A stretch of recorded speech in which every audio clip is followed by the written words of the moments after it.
Well, good afternoon, everyone. Thank you for joining us for today's webinar about writing a funding application. My name's Claire. I work for Essex Cricket, and we're going to be joined a bit later on by Lee Monk from Active Essex.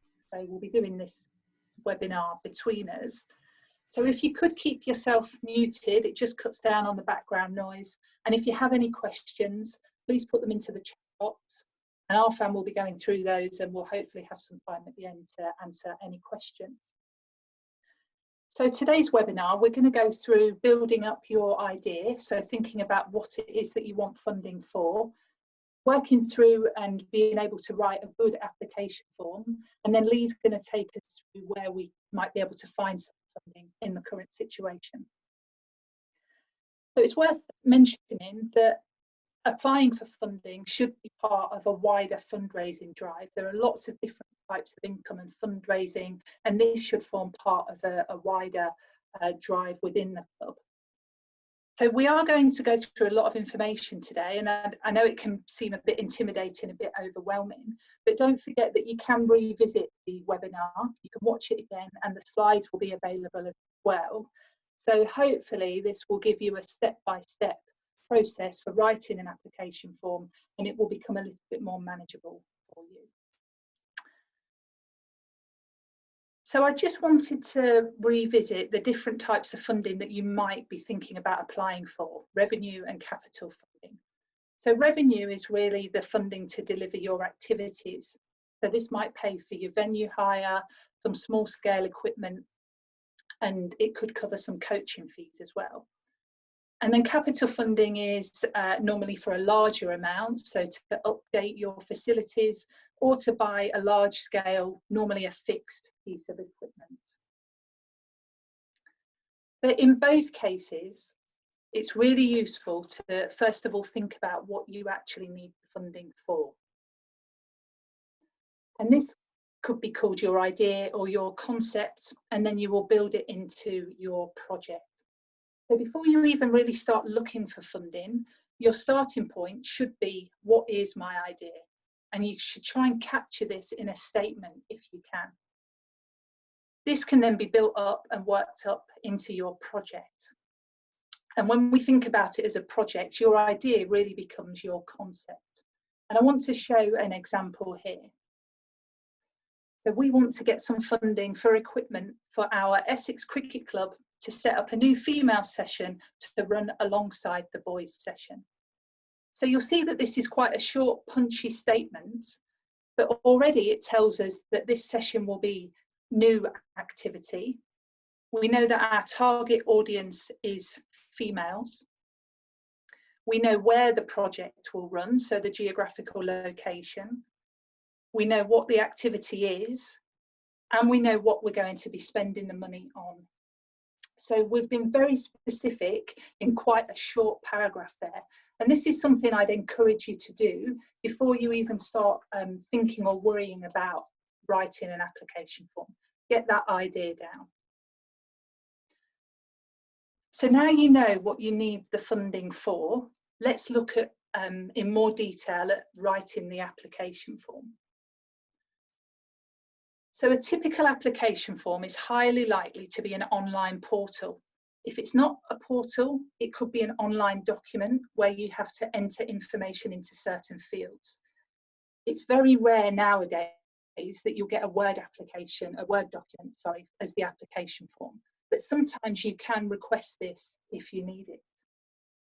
So it's therefore really important to think about who is going to be putting the information into the application form, because they're going to need some sort of computer literacy to be able to do this.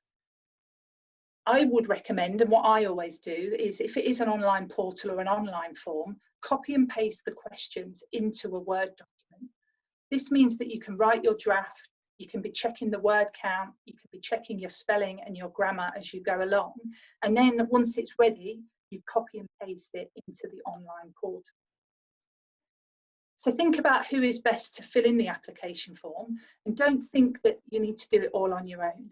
It could be that you share it out amongst the club committee, and then you pull it together on that one Word document, and then one person just uploads it onto the online form.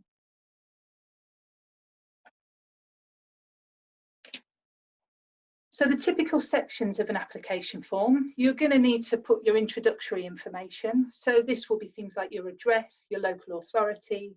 You might need to say how your club is constituted, how many members you've got, and you might need that brief paragraph, that concept that we've spoken about, to give an introduction to your project.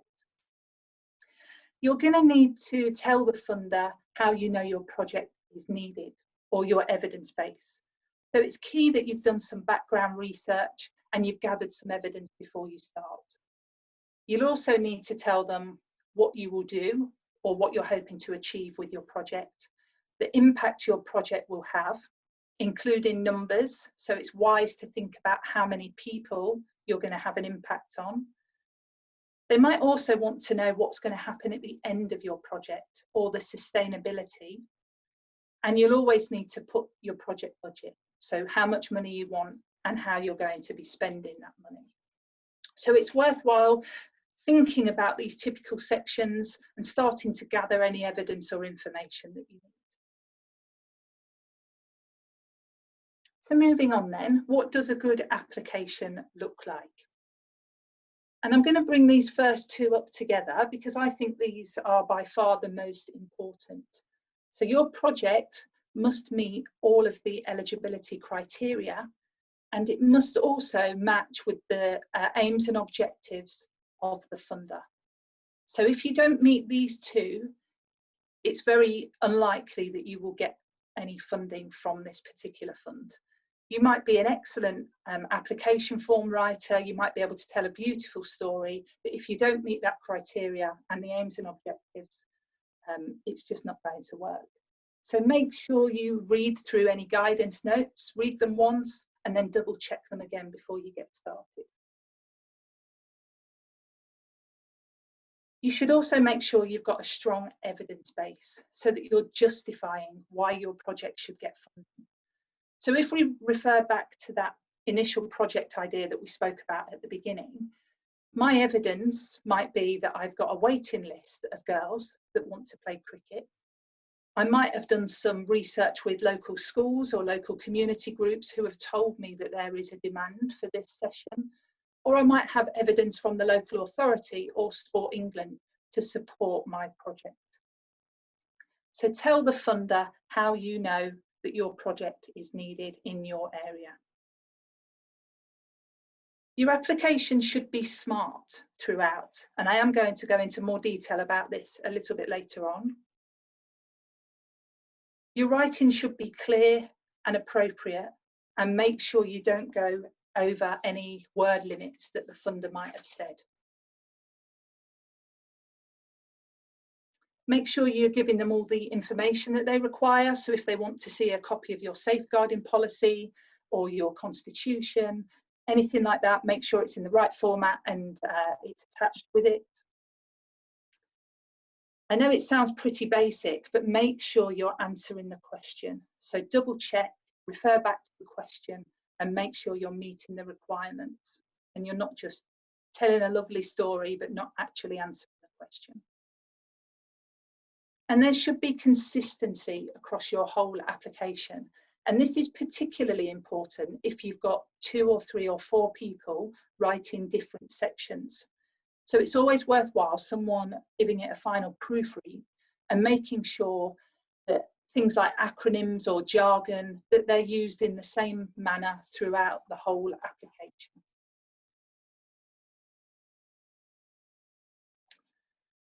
So what does being smart mean? Well, your project should be specific, measurable, achievable, realistic, and time-bound. And remembering this will really help you write a good application form. So we're going to look through some examples now, and there is going to be a lot of text on the page. So don't forget, if you don't manage to read it all through, that you can revisit this afterwards. And I think it will be useful for you to refer back to when you come to writing a funding application as well. So how can we be specific? I'll just give you a couple of seconds just to read through what's on the screen.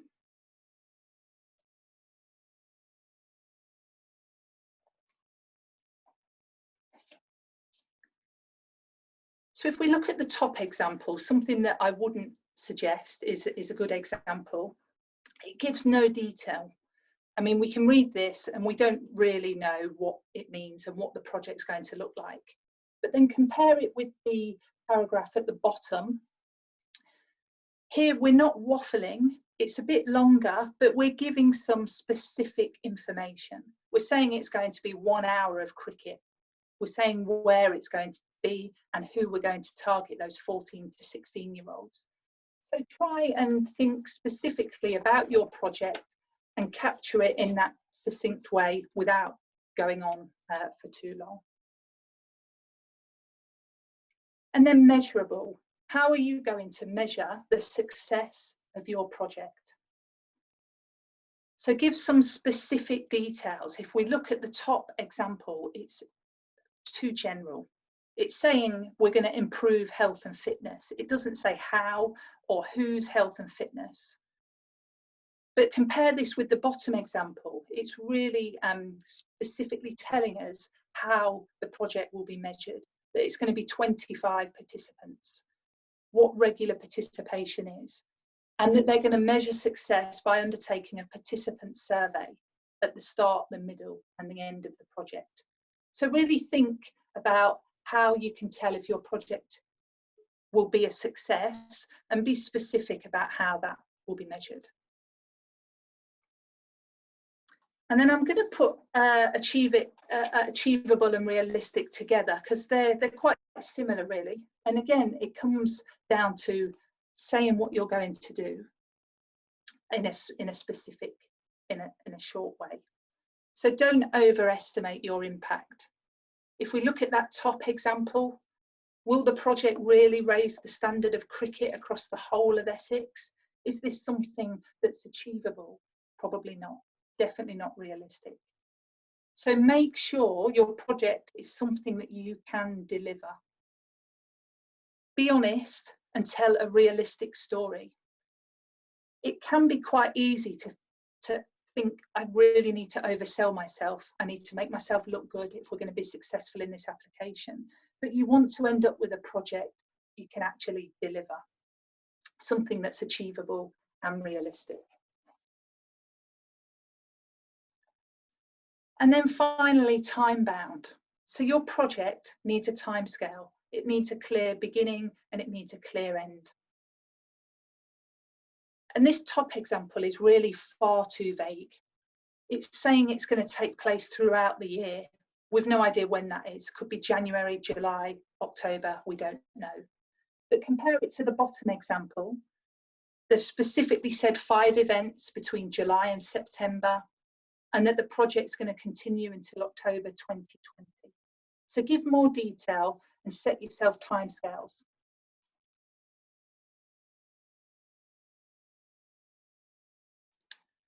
So let's have a bit of a recap. I've got a few slides now that are going to help us think about what we should and shouldn't be doing when we're writing a funding application.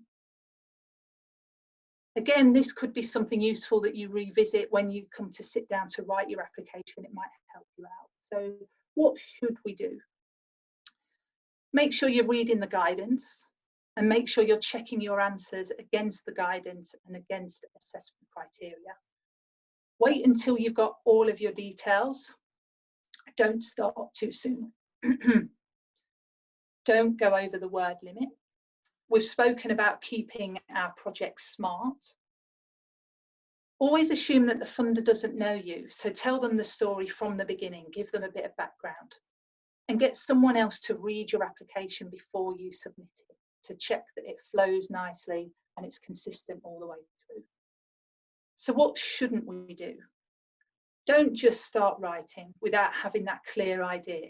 And this comes back to our project concept that we spoke about at the beginning, that short paragraph. Get this down first. Don't go over the word limit, but similarly, don't go under it either. If the word limit's 500, don't just write 100 words. Use it as a guide. Don't leave it to the last minute and expect to produce a high quality application. Don't write it on your own. And if you are going to use jargon and acronyms, make sure you explain what these are. Don't submit your application without doing a spell check and a grammar check. So again, I recommended that you copy and paste things in, use Word first, and this will allow you to do that spell check and grammar check. Don't waffle on and don't repeat your information. If you're answering it in one section of the application, don't then repeat yourself further down the line. And then Sport England gives some further advice. It's the same message, it's just written slightly differently. So Sport England want you to think about whether they are the right funder for you. So do you fit with their aims and objectives? Assume they know nothing. Don't waste your words, so don't go over the word limit. Think about how many people you're going to have an impact on with this project. Make sure you've done the maths with your budget so that it adds up. You're likely to need a referee, so have someone in mind that can speak on your behalf, that knows you and knows your project. Check that you've got everything, and then before you submit, make sure you read it again. And then I wanted to include this advice from SportEd, because this has been written in light of the current situation. So it's more important than ever to focus on funds where you're going to be successful, because there are so many more people at the moment needing to apply for funding. So I want to highlight a couple of things here. If you need recovery costs, you might need to wait for opportunities for this. So things might not be available at the moment, but hopefully things will come further down the line. And if you're thinking about offering new services in light of the current situation, make sure these fit in with the aims and objectives of your club. And if they don't, perhaps you might need to link with another charity that's got more experience in that area. So that's all from me at the moment. I'm going to hand over to Lee now, who's going to look a bit more in detail about how you can find appropriate funding. Thanks, Claire. Some really useful information there, and it's applicable to all kind of grant funding application forms that you'll apply for. So I'm just going to take you through some existing funding opportunities and where to look, and then happy to answer any questions after as well. So there are thousands of different funders, over 10,000 grant-giving charitable trusts who typically give money or funding to registered charities. Small and large grants are available, and it's worth bearing in mind at the moment that a number of funders have responded to COVID-19, and many regular or rolling deadline funding opportunities have temporarily changed their criteria. So many funders out there at the moment are supporting groups and organisations who can demonstrate that they're working with people most vulnerable in society because of the COVID-19 pandemic. So in terms of where to look, thanks Claire.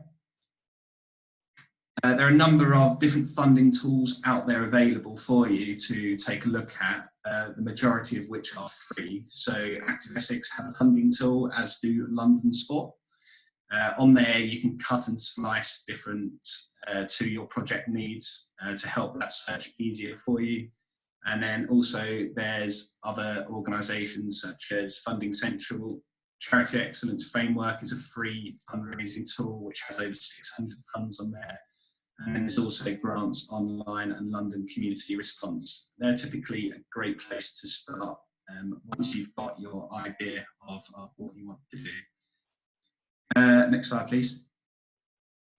Now, Sport England are, I'm sure many of you will be aware, the biggest funder for sport and physical activity in terms of grassroots. Now, the free opportunities on the screen are currently paused, but I think it's really important to make you all aware that these opportunities do exist, as Claire mentioned, around not wasting time applying for grants that perhaps don't suit you. These are one of your best chances of applying for and receiving funding from a funder. So the Community Emergency Fund is currently paused, and that's due to them having 11,000 applications come in over the past couple of months, and that is for organisations who are experiencing short-term financial hardship because of ceasing of operations due to coronavirus. Now, if you've not previously applied for this in round one, it will reopen. It was initially a 20 million pot of funding, but due to demand, Sport England have added another 15 million to this. So I think they've got about 1,000 more applications to assess, so it's currently on pause. And once they've got that last 1,000 in, then I think there will be about 8 or 9 million left in that pot. So if you are still experiencing financial hardship due to no cricket going on at the moment, and you haven't applied for that already, then do take a look at that. It should open in the next month, I'd say.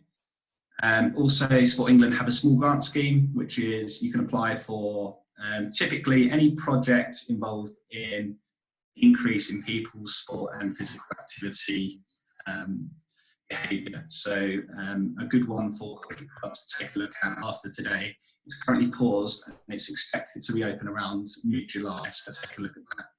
And then also in terms of a capital fund, the Community Asset Fund will help support sport and physical activity projects and buildings and fixed capital assets up to £150,000 on there as well. So all the guidance for all of them is still available, despite them temporarily being on hold due to a lot of their kind of admin support going into that emergency response. Also, recently, Sport England have announced that they've put another £1 million into combating the impact of the coronavirus by match funding money raised by sports clubs and community activity groups through crowdfunder. Now, for those of you that don't know how crowdfunding works, it's a simple concept that you upload your idea or project to the crowdfunder website. So it might be help save Essex cricket survive the COVID-19 pandemic, as an example. You then set your target of what your funding goal is, and then you'd help spread the word, get that out to as many people as possible to help support your project or what you're looking for funds for. And then if your goal is hit, the people that have pledged to support your idea or your project will get something in return for the funding that they have pledged. And that can be as simple as a free session to the club, or a net session, or I think some have given kind of freebies with their club spending on as a thank you for supporting their pledge. And Sport England are match funding organisations up to £10,000 at the moment, so it will help your pledges and money go a lot further if you're looking to gather some funds through non-grant funding. So do take a look at that as well. That's available now. Also available, the National Lottery Community Fund. Now on there they have a small grants fund similar to the Sport England Small Grants Fund. The Sport England Small Grants Fund is a £7 million a year pot. The Awards for All is an £80 million annual pot. So there are opportunities for sport and physical activity organisations and clubs to apply through this as well. And typically the National Lottery and community funds want to fund projects where people are in the lead, and that means there's been an element of co-design by the people who stand to benefit from the project. So as much consultation you can do, membership surveys, making sure there's an evidence base for people to want this to happen, you stand a good chance of that. Now again, this fund, they are focusing on funding organisations supporting people most vulnerable due to COVID. So a good example of how a cricket club might apply for this at the moment would be if you were setting up a local food bank or something like that, which I know a number of clubs across Essex have already done, which is excellent. Thanks, Claire. Something we do have in our gift at Active Essex, and I believe London Sport will have something similar as well at the moment, is our satellite club funding. Now, if you are looking to work with 11 to 19-year-olds and want to provide positive experiences for young people and to change their behaviour towards a more physically active lifestyle, we do have funding available. Now, projects we're looking to fund must target inactive young people or regularly inactive, and we're also looking to fund projects that specifically target one of these groups, and that is women and girls, low socioeconomic groups, pain communities, young people with disabilities, or young people suffering from or are at risk of mental health issues. Now, we're again quite flexible, so we'd ideally want this to be sustained long term, so we'll fund projects for 6 months plus as a standard, but we'll also consider 6-week trials for new clubs or ideas as well. So we're quite flexible, and how to apply for that is actually a conversation. So we want to hear from organisations such as yourselves. And again, as long as there's a level of evidence that this is needed by young people you're targeting, and you can show that, then there's a good opportunity for us to be able to support that. We're also interested in exploring virtual club delivery models, and can also accept projects that are on hold until the easing of lockdown and social distancing. So yeah, so there's a good opportunity there if you're looking at that age group or one of them focus groups as well. And I said London Sport will have a similar remit, but they may have slightly different criteria or a way of working or administering that fund as well. So do check that out. Thanks, Claire. One fund that I'd say everyone on the call today must apply for is the Magic Little Grants Fund. It's for groups, charities, clubs, community groups, etc. to apply for up to £500. Their prime aim is improving physical health of their participants, inspire them to participate in sport or exercise, and it's a really simple, easy form that you can use some of Claire's top tips from earlier as a tester. So do take a look at that one. It comes with a free membership for local giving as well. Like I say, it's a really simple one, so do take a look at that. It's available now until the 31st of October as well. Thanks, Claire. Finally, some other opportunities to make you aware of: the Essex Community Foundation and London Community Foundation both typically have a grant available up to £10,000, which loosely aims to improve people's lives. There will be some specific criteria added to that, and also it's worth checking on their websites, as both foundations will manage other funds and also local grants. So it's worth always keep checking back on the website and subscribing to any comms that they send out as well. Final other funding opportunity that we're aware of currently is through the Tesco Bags to Help scheme. So your green tokens as you leave the supermarket. Now, you can apply to be one of the organisations supported through that scheme at any time. It's currently a rolling deadline, but we've had them come in contact with us recently to say that they're desperate for projects from Whittam, in Tiptree and Lakeside. So our club in them areas, they're looking actively for projects to support. And that doesn't mean that other areas aren't. You can apply for that any time. So it's definitely worth having a look at that. It's open now, and then if you are accepted or your idea is accepted, I think it's £500 if you come third, £1,000 if you're second, and £2,000 if you're first. So yeah, another good opportunity there. And just a couple of final, thanks, Claire. Just a couple of last minute plugs. We have a support for the sport and physical activity sector page on our Active Essex website. On there we've collated all of the latest guidance around supporting clubs and organisations, online education, some top tips on keeping your club and organisation running during this time, and how to keep in touch with your members. And finally also, thanks Claire, from Club Matters. So if you're not aware of Club Matters, it's a one-stop shop for clubs, groups and organisations involved in delivery of sport and physical activity. On there's lots of practical resources and guidance around how to help your clubs grow, develop and become more sustainable. So do take a look at that, especially now as we look to come out of lockdown. And then also for any club looking at their current legal structure, or would like more information or advice around the different options for club structure, then we have free free workshop on Monday the 15th of June, 6 to 8. So to look onto that, just email me. That's it from me. Sorry, that was a bit of a whistle-stop tour. But my email address is there, so if you've got any questions now, happy to answer or happy to pick up after today's section as well. Okay. Well, I'll just move on to our last slide. You can see our contact up there, so please feel free to get in touch with your relevant representative. Arfan, are there any questions?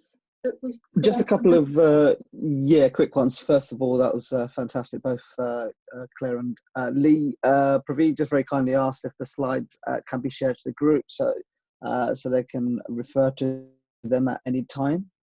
So we would do that. There we go. For you, Claire. Andrew, we are struggling to get funding for additional coaching to help with our girls and junior cricket sections. Grateful for any suggestions. I suppose this is coaching funding. Yeah, so again, it just comes down to finding a fund that will give you the money for that. So checking the criteria for things, looking out for specifically funds that target women. So perhaps keeping an eye on websites such as Women in Sport, information that they might be putting up there about specific female and girls funding. It can be hard, it can be challenging, but there's hopefully something out there. And if you can't get it from a funding application, perhaps it's something that you can use one of the other platforms for, such as the crowdfunding. Brilliant. I'm not sure if Graham put this for everybody, just some help, but he's asked if there's any news. I think probably maybe Lee can help, but is there any news on Give to Local? Can't find a definitive support for its validity. So if anyone has experience, please let us know. I'm not aware of Give to Local. I'd have to follow that up separately if that's okay. Of course, no problems, and that was from Graham Pryke. Just a couple ones, just to wrap up for me, Claire. I know you touched on to in your presentation with the no-nos, but what are your sort of 3 or 4 favourite no-nos in regards to when doing applications?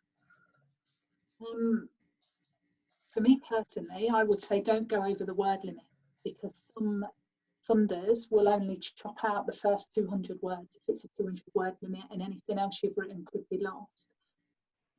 A bugbear for me are things like spelling mistakes and grammatical mistakes and referring to something as an acronym in one place and not in another place. So just little things like that, and answer the question.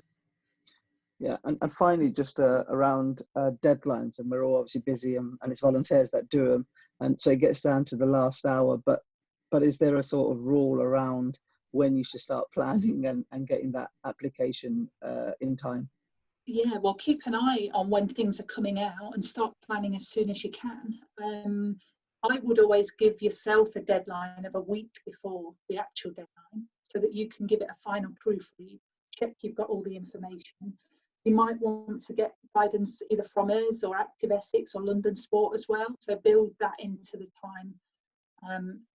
Always tell a little white lie to people that are writing it with you, and tell them that the deadline is earlier than it actually is as well, so that you can make sure you've got everything ready. Brilliant. And just a final one, Lee. Sorry, go on. Just a piece of advice on that is, I'd say you as clubs shouldn't be chasing particular funding streams. It should all be about what you're looking to achieve as a club. Make sure you have an up-to-date club development plan or a business plan, so you and your committee know exactly what you're looking to achieve, and also just keeping an ear to the ground around what funding is available, and then what parts of your business plan or club development plan will be able to be funded through them particular funding streams. So just that's a top tip from me. That's brilliantly, because ironically, you've probably stolen Dan's thunder, because we were talking offline around future webinars, and we discussed business plan and development plan and implementing the business plan in there. So on that note, I'm going to hand it back to Dan.